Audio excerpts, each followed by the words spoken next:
We're back. 2025. Yep, let's go. So this is our New Year's episode, and we're gonna talk about what do you got, Bran, for us? We're going to talk about our word for the year, or words. We picked multiple, but we're going to talk about some new date ideas. We're going to do a review of this, and we'll talk more about that later. And what else? I don't know. It's been so long.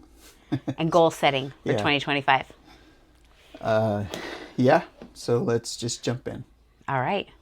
So what's our words this year? For one, we're gonna do purge. And unity. So John and I set a word for each other, with each other, and then I do one separately. Did you do one separately? It was just for you? No, I didn't. Okay. Yeah. So we just did couples ones, and then I did a personal one. But it's just a word to meditate on throughout the year, to think about how to grow in a certain area, or how to pray specifically about a certain area in your life, and see what God does. Because sometimes the word kind of evolves throughout the year, right? Yeah. Like you can think that you were headed in one direction, and God could take you in a different direction. Yeah. Sometimes the Holy Spirit, just changes things, and you have to go with it. Yeah. So we're going to focus on purge. That has a lot to do with our house.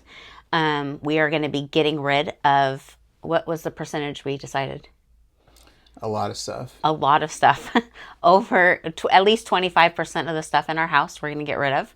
I would love to do even 50%. I am quite a bit of a hoarder.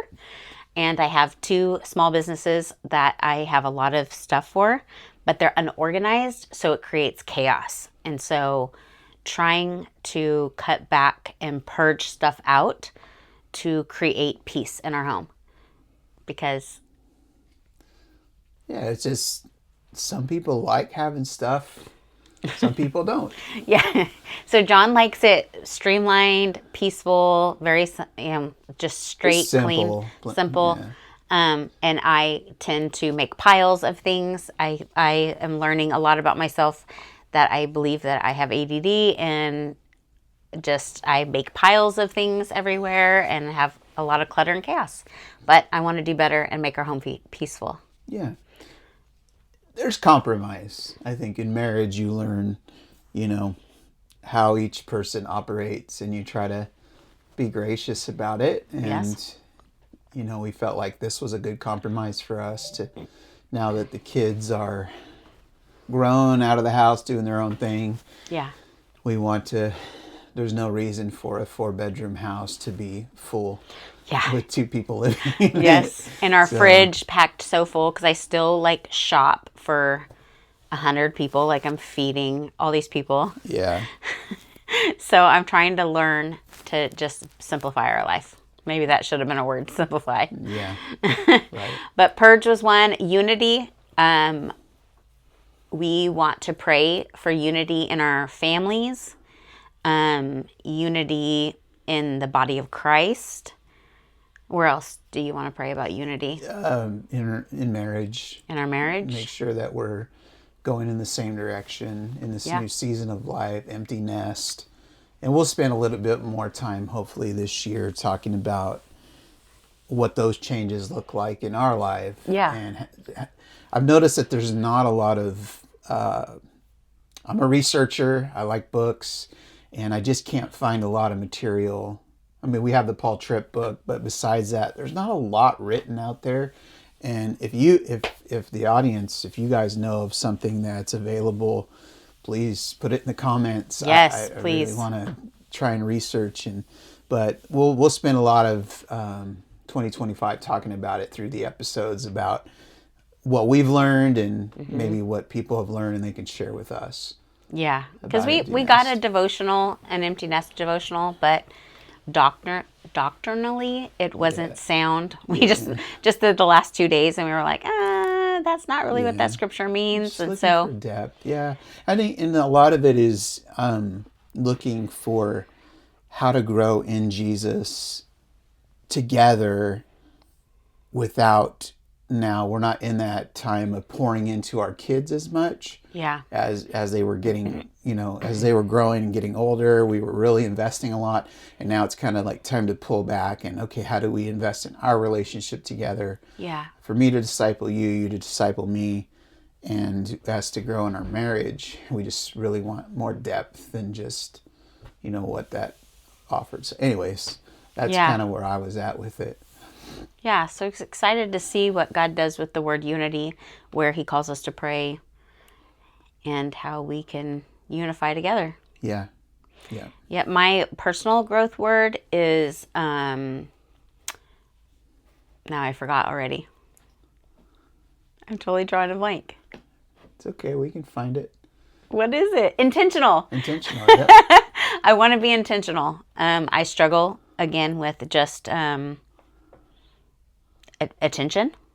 And so I want to be intentional with the decisions I make, with my time with the Lord, in my growth in my life, how I see people. I want to see people. I want people to be in my presence and feel seen. So that's important to me, because I know I can go through a grocery store and realize I did not make eye contact with a single person. I did not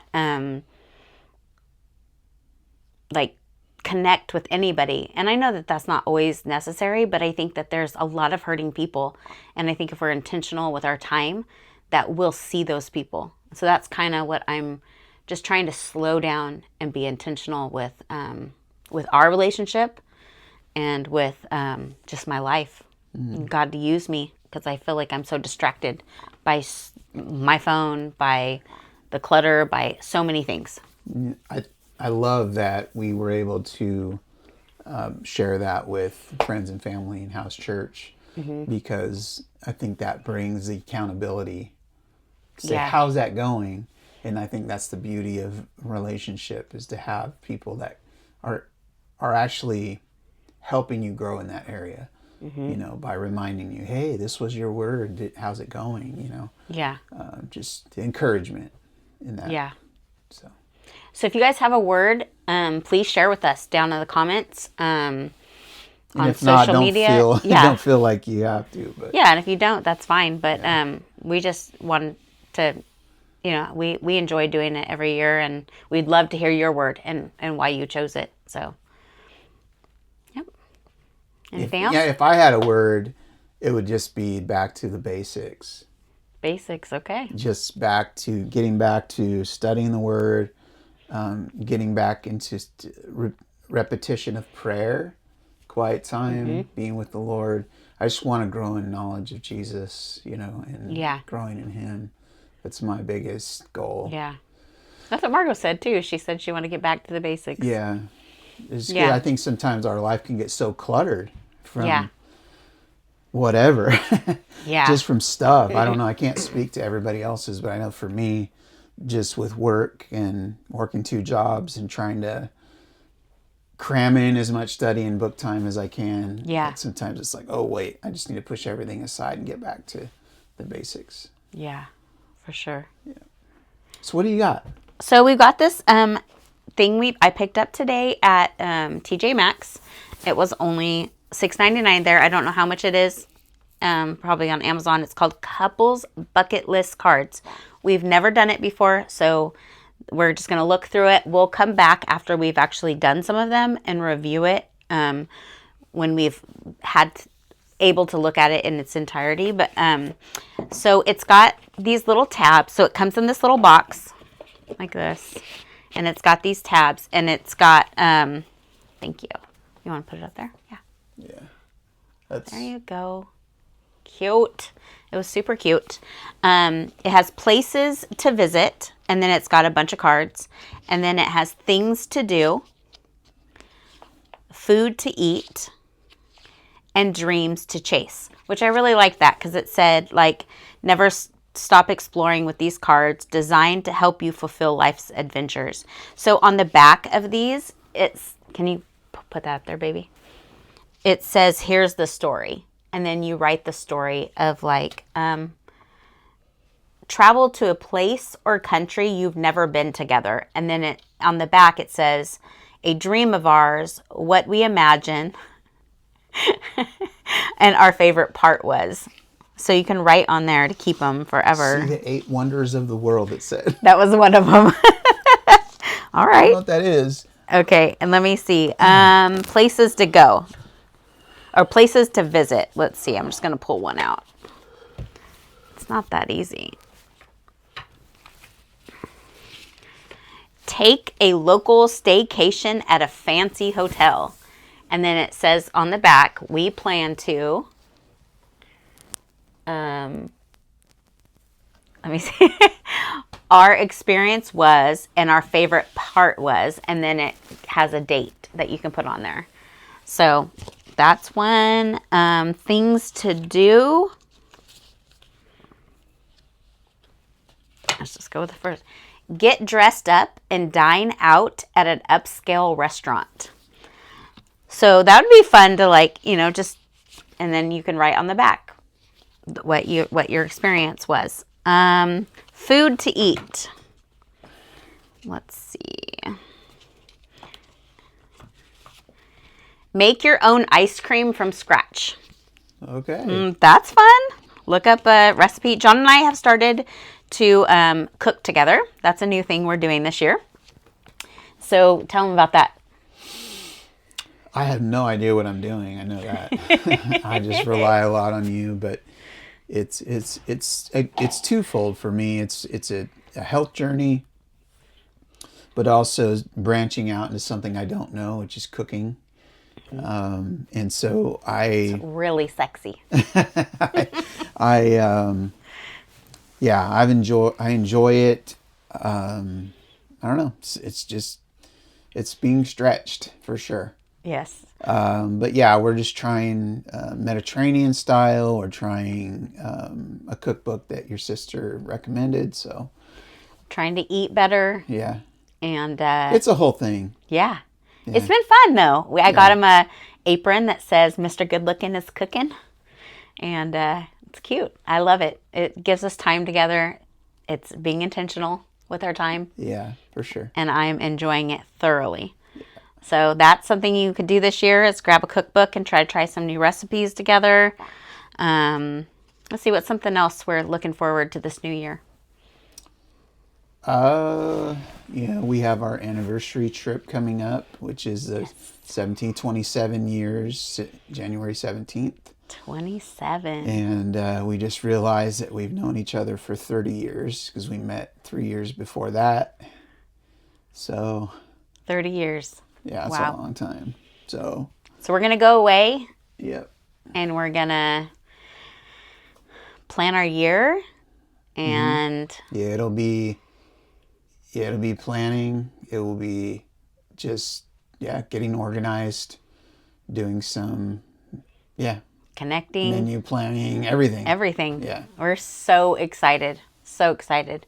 Well, we'll be. We're praying that the weather is good, but if it's not, then we'll be snowed in. It's going to be cold. I already know that. But it's going to be fun. California winter versus Missouri winter is way different. It's so different. Well, we're going to Eureka Springs, so yeah, it's just going to be cold. It's just going to be cold. Yeah, Midwest winters are next level. Yeah, next level. Yeah. So, lots of good things to look forward to. We have Madison and Darren. They're having their baby in June, so that'll be a fun thing this year. Praying for them. Yeah, our daughter's having a baby girl, our first granddaughter. Yeah. We are team grand boys, and now we are adding a girl to the mix. Yeah. And it's a miracle baby. Please be praying for our daughter, Madison, as she grows this little peanut in her body, and we're so excited. Probably the size of an avocado now, but... Yeah. I don't know. Yeah. Got stuck with Peanut when she was tiny, but... Yeah. And then, let's see, what else we have this year? I think that's all I can think of at the moment. Try not to think beyond 6 months. Yeah. John is got a lot of things in the future that it may involve some change, so we're praying that God would lead us and guide us. We have started home church. I don't know if John has shared that with you on his podcast. Yep. You have, huh? Yeah. So that has been a big change, praying for God to guide us in that. And we don't know what we're doing. Yeah. It's a journey that we've been down before. Yes. It looks a little different just This looks because, different. yeah, we're not in California where we know a lot of people. And so it's been great though. It's been tough through the winter months just because the schedule gets busy and weather Sickness. gets worse and sickness but just trusting the Lord. It's His church, Yeah. however He wants it to look. I'm just trying to be obedient to that Yep. and stay positive and thankful and Yeah. have gratitude. That's something that we've been focusing on, or we want to focus more on, is gratitude. Just with the winter weather, it can get depressing. There is such thing as seasonal depression. It's real. Like, that's a real thing when you don't see the sun and it's just gloomy, and then you have sickness and you can't go out, and depression can sink in. And so we're trying to encourage each other with being grateful for the many blessings that we've been blessed with. And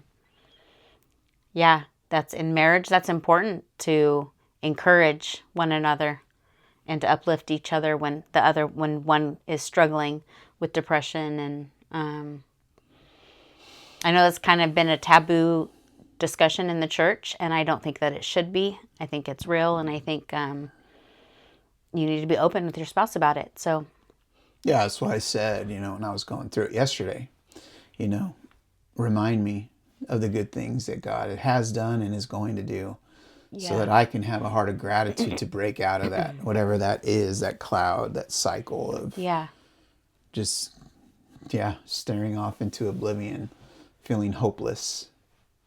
I know it's not as